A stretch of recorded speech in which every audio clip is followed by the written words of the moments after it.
ነግዳችሁ የምታተርፉበት አስባችሁ የምታሳኩበት እንዲሁም መንገዳችሁ ቀና የሚሆንበት ዕለት ይሆን ዘንድ እየተመኘው በሁለት እጅ የማይነሳ ሰላምታዬ በያላችሁበት ይደርስ ዘንድ ተመኘው። እነሆ ልወዞዘው በግሬን ጀመርኩ። ካፊያው ዘመህር ነኝ። ቻናላችን ቤተሰቦች ላይክ አድርጋችሁ እንድትጀምሩ አበረታታለሁ። አዲስ ለሆናችሁ የሰከንድ ተግባር ነውና ሰብስክራይብ በማድረግ ቤተሰብ እንድትሆኑ በታላቅ አክብሮት ጋብዛለሁ። አሁንም ቀጥታ ወደ ዝግጅቱ አልፋለሁ። እናንተም እስከወደዳችሁ ድረስ ተከተሉኝ።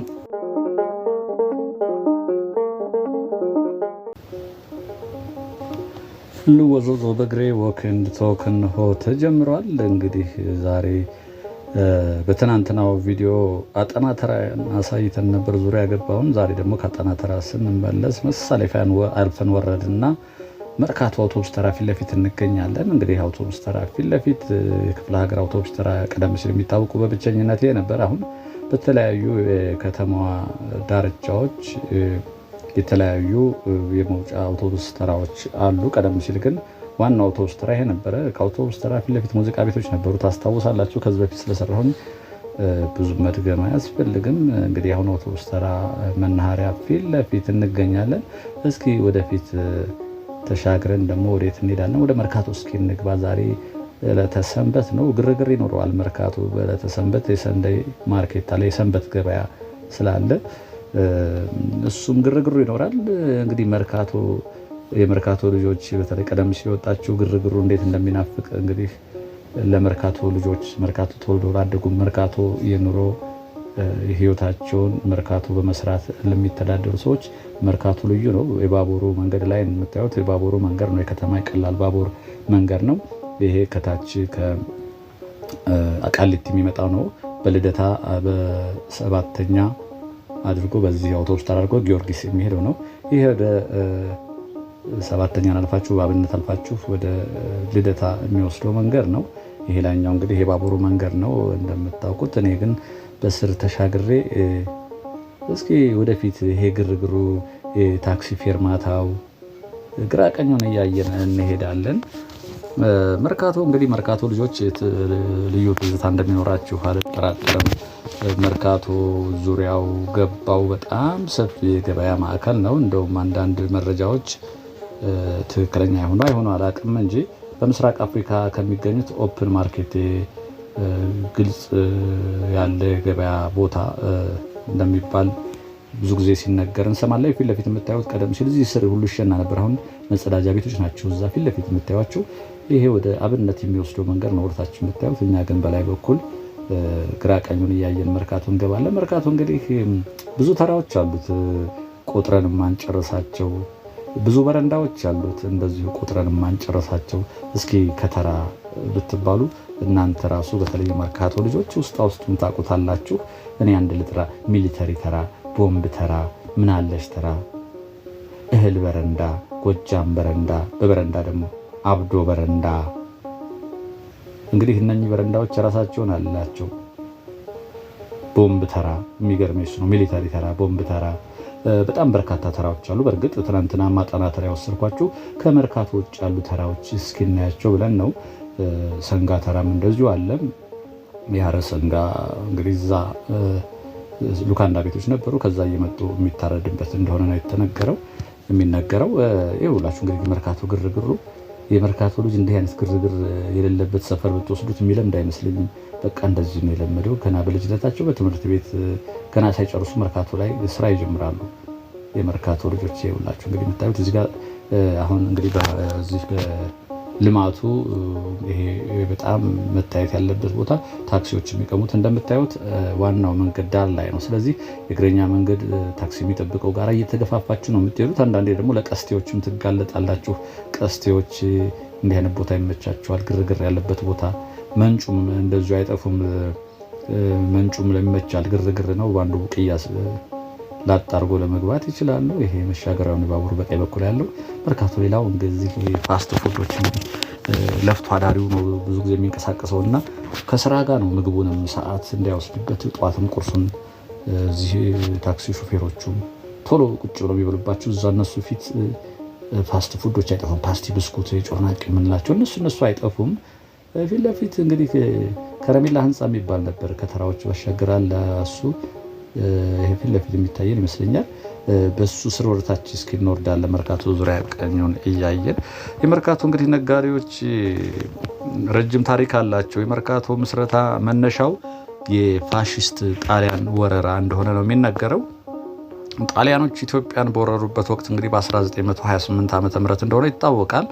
እነሱ ታዲያ ነጭና ጥቁር ተቀላቅሎ እንዳይገበያይ በመፈለግ ለራሳቸውና ለሌሎች ደግሞ ለውጭ ሀገር ዜጎች ነጮች የሚሆን የገበያ ማዕከል ፒያሳ፣ 4 ኪሎ እና ካዛንቺስ ሲመሰርቱ ለጥቁሩ በተለይ ለኢትዮጵያን ማህበረሰብ አዲስ ከተማ ተብሎ በሚጠራው ጫካ ነበረ። በነገራችን ላይ እዚህ ስፍራ ላይ መርካቶ ኢንዲጂኖ በሚል ስያሜ አዲስ የገበያ ማዕከል መሰረቱ። ይሄ መርካቶ እንግዲህ በቀኝ በኩል ወደታችን እንገባለን። የተመሰረተው ለጥቁሮች ለኢትዮጵያኖች ነው። ሌሎቹ ግን 4 ኪሎ፣ ፒያሳ፣ ካዛንቺስ ላይ ሽር በተን እንዲሉ እኛን ግን አንደርማይን ስለሚያደርጉን ስለሚንቁን እዚህ ቦታ ላይ ተብሎ ይሄ አዲስ ከተማ ይባል በነበረበት ጫካ ነበር። እሱ ተመንጥሮ የገበያ ማዕከል ይሆናችሁ ብለው ያውም ስሙንም መርካቶ ኢንዲጂኖ ጣሊያንኛ ነው በሚል አዲስ የገበያ ማዕከል መሰረቱ። መርካቶ ማለት እንግዲህ በጣሊያንኛ ገበያ ማለት እንደሆነ ነው የሚነገረው። መርካቶ ስያሜው መነሻ ይሄ እንደሆነ ነው እንግዲህ ታሪክ የሚያወሳው። በወቅቱ እንግዲህ ሀገራችን ውስጥ ንግዱን የተቆጣጠሩት ጣሊያኖች፣ ከዛ ባሻገር ደግሞ አረቦች፣ አርመኖች፣ የመኖች እንግዲህ አርመኖች ብዙዎቻችን እናስታውሳለን። የመኖች አረብ እያል ነው የምንጠራቸው አረቦች አሉ። የአረቡ ሱቅ የሚባሉ እንግዲህ በየሰፈራችን አሉ። ብዙ የአረቡ ሱቅ፣ የአርመኖች ዳቦ ቤቶች አሉ። ህንዶችም ነበሩ። ህንዶችም በተለያዩ ሙያ ላይ ተመስርተው በኤሌክትሮኒክስም ነበሩ። ከውጭ ነጋዴዎች ስር ሆነው የሚሰሩና የራሳቸው ንግድ የነበራቸው ጥቂት ደግሞ የእኛ ሀገር የጉራጌ ማህበረሰብ ነበሩ። በአብዛኛው የተሰማሩት ግን ጉራጌዎቹ ልብስ ስፌት ላይ ሲሆን በተለይ ከጅምላ አከፋፋይ የውጭ ዜጋ ነጋዴዎች ሸቀጥ እየተረከቡ የሚቸረችሩም እንደነበሩ ታሪክ ያስረዳል። እንግዲህ ለመርካቶ መቆርቆር ጣሊያኖች በዚህ በንግድ ከነሱ እያመጡ ጉራጌዎች ትልቅ ድርሻ እንዳላቸው ነው የሚነገረው። ጣሊያን እንግዲህ ኢትዮጵያ አርበኞች ከእንግሊዝ ጦር ጋር በመተባበር ከሀገር ካስወጡና ቀዳማዊ ኃይለሥላሴ ወደ ሀገር ከተመልሰው መንግስት ከመሰረቱ በኋላ በከተማው ህዝቡ የሚፈልገውን ሸቀጥ የሚያቀርቡና አገልግሎት የሚሰጡ በቂ የሆኑ ሱቆችና የአገልግሎት ማዕከላት ስላልነበሩ ተደራጁ። 75 የሚሆኑ ወጣቶች ኢትዮጵያውያን ተመልምለው ሱቅ በደረቴና ሊስትሮ እንዲሰሩ ተደረገ። የሚገርመው እዚህ መርካቶ ላይ ድንቅ አይደለም ታዲያ? ይሄ ኢትዮጵያውያኖች እንግዲህ ይሄ መርካቶ እንዳልኳችሁ ሰንበት ሲሆን መርካቶ ከኖርማል ግርግሩ ባሻገር ሱቆች እንደውም ሰንበት ላይ ብዙ ጊዜ አይከፍቱም። ከዛ ባሻገር ግን ለሱቅ በደረቴዎች ይሄ ቦታ የሌላቸው ሰዎች ቅዳሜና እሑድ ሲሆን በየቦታው እንዲሸጡ ስለሚፈቀድላቸው እዚህ ላይ እንደምታዩት ግራ ቀኙን እያየን እንወርዳለን። መርካቶ እንዳልኳችሁ ነው። መርካቶ እንግዲህ ግርግር የማይወድ ሰው በተፈጥሮ ወደዚህ ሲመጣ ይጨንቀዋል። ግርግር የለመደ ሰው ደግሞ እንደዚህ አይነት ቦታ ካልገባ ከተማ ውስጥ ያለ የዋላ አይመስለውም። በነገራችን ላይ ከመርካቶ ላይ በጣም የሚገርም አለ። እቁብ በሉት የዕጣ ጉዳይ አለ። ከፍተኛ ብር የሚንቀሳቀስበት የሚገርመኝ እምነታቸው ነው። ሱቃችሁ መስቶ መዝግቦ ይዞ ሄዳል። ዕጣ ሲወጣላችሁ ተደውሎ ይሰጣችኋል። በየቀኑ አለ። የሚገርማቸው እና ይህ እንዲህ ቢዝነሱን ነገር መተማመኑ ይገርማል። መርካቶ እንግዲህ አጭበርባሪ የለም ማለት አይደለም፣ ግን ጥሩ እናንሳው እንጂ መንጩም አለ ስንት የሚያስለቅሰው አለ እዚህ መሀል ላይ ተቀላቅሎ። ግን ከዛ ባሻገር ያሉት ደግ ነገሮችን ከአንዱ ሱቅ በዱቤ ወስዶ ሰፈር ውስጥ የሚቸረችርም አለ እዚህ መርካቶ። ጅምላ አከፋፋዮች ጋር በነፃ መተማመናቸው ላክልኝ ብሩን እልክልሃለሁ ላክልኝ እየተባለ እንደሱም አለ። እንግዲህ በ75 ኢትዮጵያውያን ወጣቶች ተመልምለው ነው ሱቅ በደረቴ ነው የጀመሩት። እንግዲህ እንትን ለማለት በዚያ ዘመን አብዛኛው የሀገራችን ሕዝብ እንዲህ አይነት ስራዎች ሆነ አጠቃላይ የንግድ ስራ አልተለመደም። እንደውም ጭራሽ ነውር ተደርጎ ይታይ ስለነበር ሀሳቡን ተቀብለው ወደ ስራ የገቡት አብዛኞቹ የጉራጌ ማህበረሰብ ነበሩ። ከነኚህ ምልምሎች ውስጥ ደግሞ በኢትዮጵያ ኢንተርፕረነርሺፕ ታሪክ ትልቁን የማዕዘን ድንጋይ ያስቀመጡት ቀኛዝማች ተካ ኤገኖ እንግዲህ ለዚህ ተጠቃሽ ናቸው። ሰው አዲስ ነገር ሲመጣ እንግዲህ ዳግማዊ ምኒልክ ታስታውሳላችሁ። በታሪክ ላይ ብዙ አዳዲስ ነገሮች ሲያመጡ ሰው ለመቀበል ይቸገር ነበር። ሲኒማ ሲመጣ የሰይጣን ቤት የተባለው ምን ሰይጣን ይዞ በመጡ እኒህ ንጉስ ተብለው ነበረ። እንደገና ምግብ ቤት ጣይቱ ሆቴልን አውሮፓ ሀገሮች እንዲህ ያለ ሆቴል የሚባል ነገር አለ ብለው ሊያስለምዱ ጣይቱ ሆቴልን ሲከፍቱ ሰዎቹ እንደማፈራርጉ እንዴት ሰው የሚበላ ነገር በልቶ ይከፍላል? ያው እንግዲህ ሀገራችን አለማደግ እውቀቱ ስለሌለ ነው፣ ከክፋት አይደለም። መኪና ራሱ ምኒልክ መኪና መጀመሪያዋ መኪና ስመጣ ራሱ ሰው ሰይጣን ነች ትገላለች እያሉ ሰው እንደ ጉድ ነበር የሚያዩት። አስገራሚ ነው እንግዲህ እሱና እነኚህም ቀኛዝማች ተካ ኤገኖ የመሳሰሉት ይህንን ኋላ ቀር አስተሳሰብ ሰብረው ለንግዱ ትልቅ አስተዋጽኦ ያደረጉ ናቸው። በ1928 በጣሊያኖች ሀሳብ የተመሰረተው መርካቶ መነሻ ሀሳቡ እንግዲህ የጣሊያኖች ቢሆንም ከምስረታው እስከ እድገቱ የጉራጌዎች እጅ ስራ ውጤት ነው። እንግዲህ ልንኮራ ይገባል። በጣሊያን ወረራ ዘመን እንግዲህ ከ1928 እስከ 33 ከመርካቶ ነጋዴዎች በቀር ገንዘብ የሚያንቀሳቅስ የሀገሬው ሰው እምብዛም ስለነበረ በወረራ ወቅትም ሆነ ጣሊያን ከሀገራችን ከወጣ በኋላ ዳግም ወደ መንበሩ የተመለሰው የጃንሆይ መንግስት መሰረቱ እስኪጸና ሀገሪቷ ለሚያስፈልጋት ነገር ሁሉ እንግዲህ እጇን የምትዘረጋው ቀጥታ ወደ መርካቶ ነበር። መርካቶ በነገራችን ላይ ያኔ ብቻ አይደለም፣ አሁንም ብዙ አከፋፋዮች ያሉት መርካቶ ነው። በየሰፈራችን ያሉ ሱቆች ጅምላ ከዚህ አከፋፋዮቹ እያመጡ ነው ወደኛ የሚያደርሱት። ሀገሪቱ እንግዲህ በፋሽስት ጣሊያን ወረራ ስር በነበረችበት ወቅት የመርካቶ ነጋዴዎች ገንዘብ እያዋጡ በተለይ ከሱቁ ባሻገር በየጫካው በየዱሩ እያተዋደቁ ለነበሩ አርበኞች ገንዘብ ይልኩ ነበረ። ጣሊያን ተወግዶ ከእንግዲህ ጠፍቶ ቀዳማዊ ኃይለ ሥላሴ ከስደት ከተመለሱም በኋላ እንግዲህ ለመንግስት መቋቋሚያ ገንዘብ ይሰጡ ነበረ። እነኚሁ ጉራጌዎቹ ለቤተ መንግስት ምንጣፍ ከማቅረብ አንስቶ ለጦር ሰራዊቱ ለ2 ዓመት ደሞዝ የከፈሉት የመርካቶ ነጋዴዎች እንደነበሩ ስንቶቻችን እናውቃለን። ታሪክ ግን መዝግቦት አስቀምጦታል።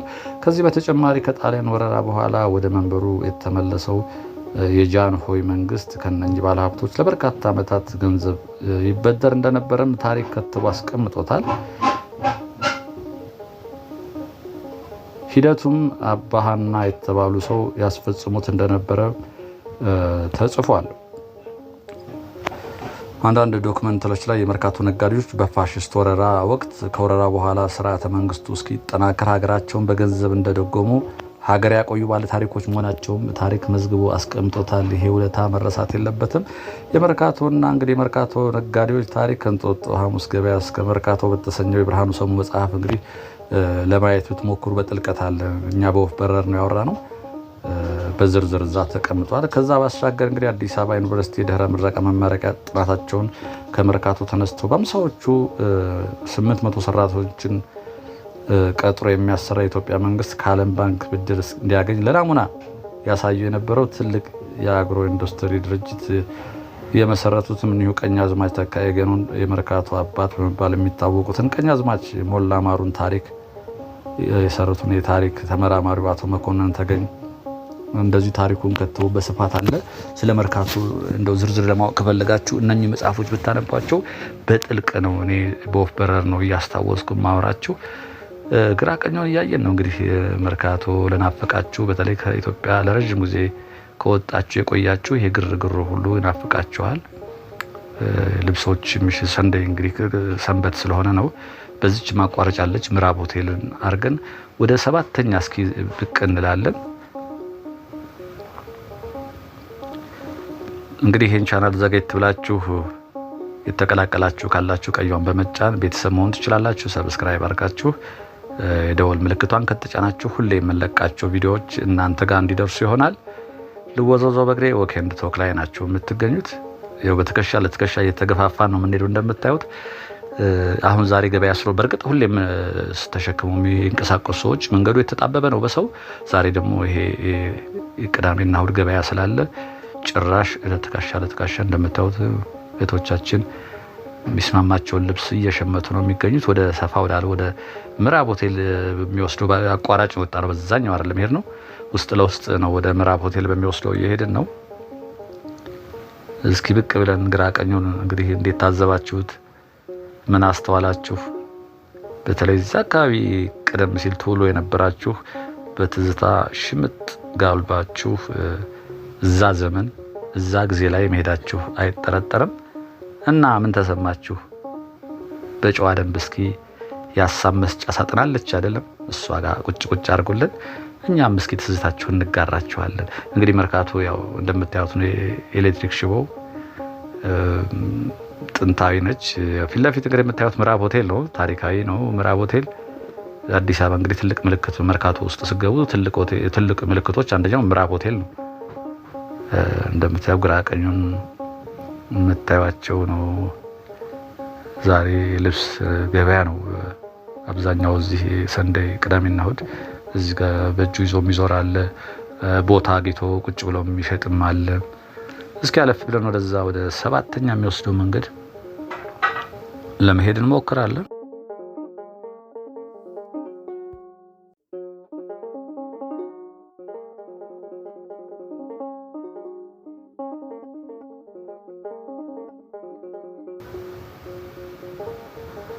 ይኸው ፊት ለፊት እንግዲህ የምታዩት የሰው ማዕበል ነው። ከጫፍ እስከ ጫፍ ሰው ነው እንግዲህ።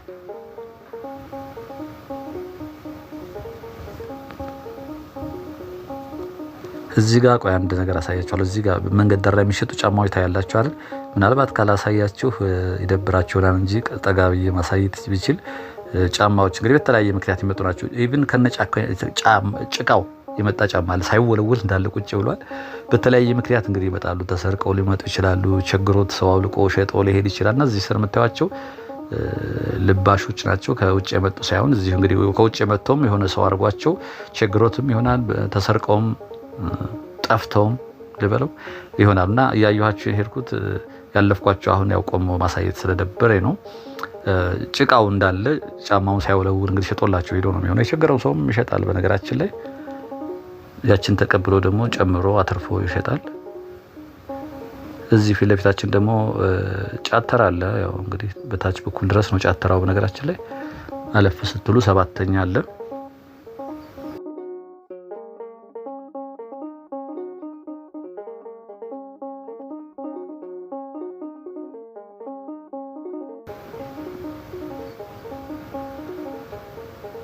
ይሄው እንግዲህ ከዚህ ጀምሮ በቀኝ በኩል ነው ያሽዞቹ ያሉበት። ይሄው እዚህ ጋር ስር ጀምሮ ጫት ነው የምታዩት። እንግዲህ ጫት የሚሸጥበት ነው። ብዙዎቹ በየመንደሩ ከዚህ ይዘው ወጥተው ከአካባቢዎች ወደ ሰፈር ውስጥ ይወስዳሉ። እዚህ ብቻ አይደለም፣ እንደውም ከዚህ የባሰ ሳሪስ አካባቢ አለ። እዛም ይብስ ይመስለኛል።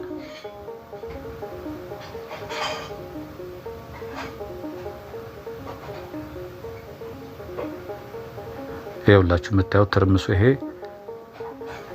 ፊት ለፊት ጫት የሚገዛው ነው። እዚህ ጋር ደግሞ ከዛ አውጥተው እዚች ጋር የሚሸጡ አሉ ደግሞ ጫት።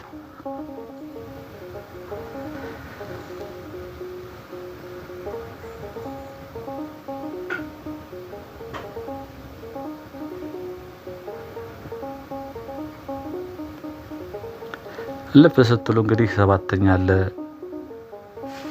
ሸንኮራ አገዳ የሚሸጥበት